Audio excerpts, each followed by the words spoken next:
치과 교정과 전문의가 되기 위해서는 일단은 그 일반 치과의사 면허가 있어야 돼요. 치과대학이나 아니면 치의학 전문대학원을 합격을 해서 6년에서 7년 또는 8년 정도까지도 치과와 관련된 대학 과정을 거치고 졸업을 하면 치과의사가 될 수 있는 시험을 볼 수 있는 자격이 생기고, 그 시험을 합격을 한 후에 이제 4년간의 치과 교정과 전문의 교육 과정을 거치죠. 소위 말하는 전공의 과정을 4년을 거치게 돼요. 인턴 1년, 레지던트 3년 과정을 거쳐서 10년 정도의 치과 공부를 하고, 거기에 총 합쳐서는 10년이고 이제 전문의 과정을 4년을 거치면서 교정하게 돼가지고 배우게 되죠. 그리고 이제 젊었을 때 그 온전히 교정에 관해서만 집중적으로 공부를 하고 거기에 이제 온 신경을 써가면서 공부를 하는 과정이기 때문에 개업을 하거나 아니면 다른 치료를 하면서 전공의 과정을 거치는 게 실질적으로는 조금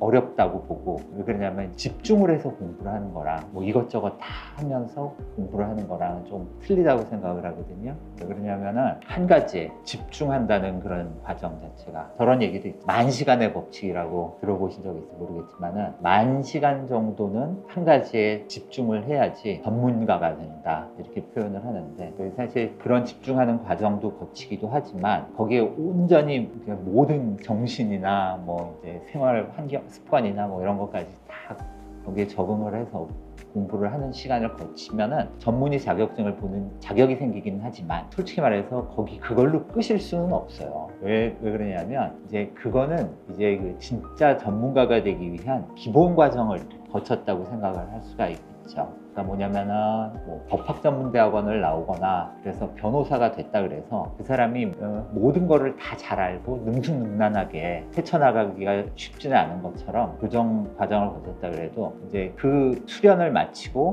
그 자격증을 획득한 이후에 실력이라든지 임상 경험을 더 많이 쌓아야 충분한 그런 실력 있는 교정과 의사가 될 수 있으리라고 생각을 하고요. 그래서 이제 일반 치과 의원이나 병원이나 이런 데 가보실 때도 그 교정만 이렇게 전문으로 치료를 해주는 선생님이 계시다면, 그 선생님이 이제 더 체계적인 그런 과정을 거치고 거기에 기본적인 능력이라든지 이런 부분들이 좀 더 많이 생기셨을 거라고 생각을 하거든요. 그래서 가급적이면은 기본적인 그런 교정에 관한 생물학부터 시작해서 그 임상적인 그런 경험에 이르기까지 단계적으로 배우는 과정이 필요하기도 하고, 그런 과정을 거치신 분들이 환자의 가장 기본적인 기초가 되는 부분부터 시작을 해가지고 환자 지금 있는 복합적인 상태를 가장 객관적이고 합리적으로 평가를 하실 수 있기 때문에 그 치료에 있어서도 그래도 교정을 전공을 하시고 이제 전문 자격을 받은 후에 그래도 더 이렇게 임상적인 경험이 생기신 분들한테 치료를 받는 게 가장 좋은 교정 치료를 받을 수 있으리라고 생각을 하고요. 물론 이제 경험이 많으신 분들이 더 사실은 잘 하실 수도 있겠지만, 최근에 이제 최신 의학의 트렌드는 또 이렇게 계속 바뀌고 있고 그렇잖아요. 그래서 분야에 대해 가지고 최신 지견을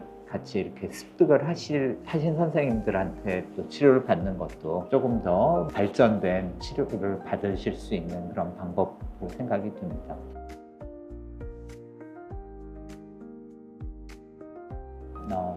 조금 전에 이제 제가 말씀드린 부분에 있어가지고 가장 이제 기본적인 부분부터 시작을 해서 치료를 한다고 말씀을 잠깐 드렸었는데, 일반의 선생님들은 이렇게 폄하하는 거는 아니지만 사람의 얼굴이나 치열이나 이런 발육에 대한 이해가 사실은 치과 교정과 전문의 선생님들만큼 조예가 깊지 못하신 경우들이 있을 수 있어요. 그러니까 4년 동안 이제 전공을 하는 동안에 그냥 주구장창 그 환자만 보면서 치료를 하는 것도 아니고, 생물학적인 성장하고 발육에 대한 공부를 4년 내내 공부를 같이 하면서 진료를 하는 임상적인 그런 부분들도 같이 병행을 하게 되거든요. 그렇기 때문에 다른 분들보다 제 예를 들어서 말씀드리자면은, 제가 환자분들을 보면 어렸을 때 얼굴을 봤을 때 앞으로 어떻게 크게 될 건지,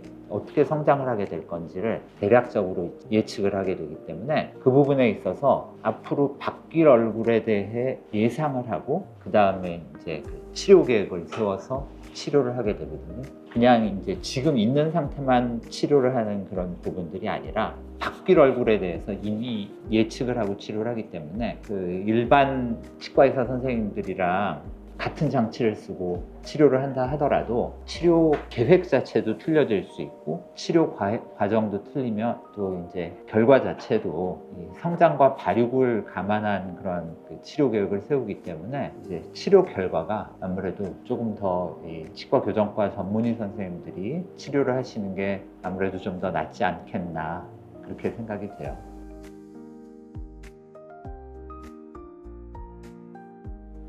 이게 되게 법적인 그런 얘기도 사실은 들어가는데 원래 이 치과에 있어서 뭐 의과도 마찬가지지만 무슨 의원 또 이제 치과 교정과 의원 이런 식으로 이렇게 돼 있는데 그 치과 의사는 치과라는 명칭으로 일단 개업을 할 수가 있어요. 그래서 이제 저희 치과 같은 경우에는 개업한 지가 벌써 이제 제가 전문의 자격을 획득하기 전에 치과를 개원을 하고 이름을 이렇게 정했기 때문에 지금 저희 치과에는 치과 의원이라는 명칭이 붙지 않았지만 이제 치과 전문의가 운영을 사실은 하고 있는 상황이고요. 이제 지금 최근에 개원을 하시는 이제 젊은 치과의사 선생님들은 치과 교정과 치과 의원이라는 명칭으로 개원을 할 수 있게 되는데 사실 그래서 저도 전문이고 똑같이 지금 개원하시는 선생님도 전문이잖아요. 그래서 정확한 건 사실은 치과에서 치료하시는 원장 선생님이 치과 교정과 전문의인지를 확인을 한번 해보시고 진료를 하시는 게 맞다고 생각이 되고요.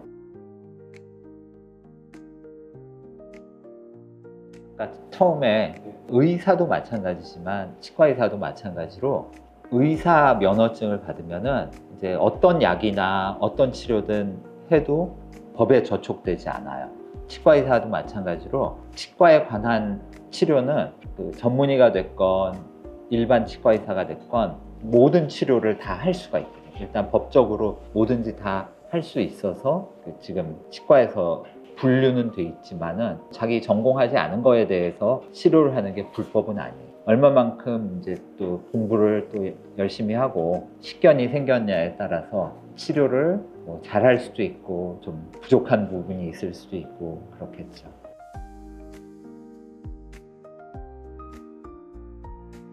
치과에서도 치과의사가 이렇게 치료를 할 수 있다고 뭐 인정을 받은 부분에 대해서는 의과랑 같이 겹치는 부분에 대해서 치료를 할 수도 있어요. 그러니까 뭐 예를 들어서 일반적으로 잘 그렇게 생각을 안 하시겠지만은 얼굴뼈나 뭐 이런 부분들이 이제 뭐 교통사고가 됐건 뭐 아니면은 뭐 이렇게 뭐 넘어져서 부러졌건 간에 응급실 같은 데 이렇게 가게 되면은 보통 성형외과, 구강암관면외과 이런 선생님들이 뭐 어떤 선생님들이 보셔도 큰 병원 가시면은 서로 이렇게 받으려고 하는 이제 환자를 이렇게 유치하려고 하는 그런 경쟁을 느끼실 수 있을 겁니다. 그러니까 같이 겹쳐지는 부분들이 많죠. 그러니까 의과의 예를 들면 이제 성형외과는 과목 자체가 이제 다른 의과보다 굉장히 늦게 생겼어요. 가장 늦게 생긴 그 과목 중에 하나인데 이제 그러다 보니까 얼굴 외상에 대해서나 이런 부분은 이비인후과나 아니면 구강외과랑 같이 이렇게 경쟁하는 그런 관계고 족보, 수지 이쪽 그러니까 손발에 대한 그 치료는 성형외과에서도 하지만 원래는 정형외과에서 하던 분야거든요. 그래서 이제 같이 겹쳐서 또 뭐 이제 그런 부분들이 있기 때문에 뭐 사실 이제 뭐 가슴 수술이라든지 그런 부분에 대해서는 또 이제 예전에는 일반외과에서 했었던 부분인데 이제 성형외과에서 오히려 이렇게 가져간 부분이 쌍꺼풀 수술 같은 거는 안과에서도 하고 성형외과에서도 하고 그러죠. 이제 그것처럼 이제 못하는 부분은 아닌데 사실 누가 더 잘할 수 있느냐 그런 문제가 아닐까 싶습니다.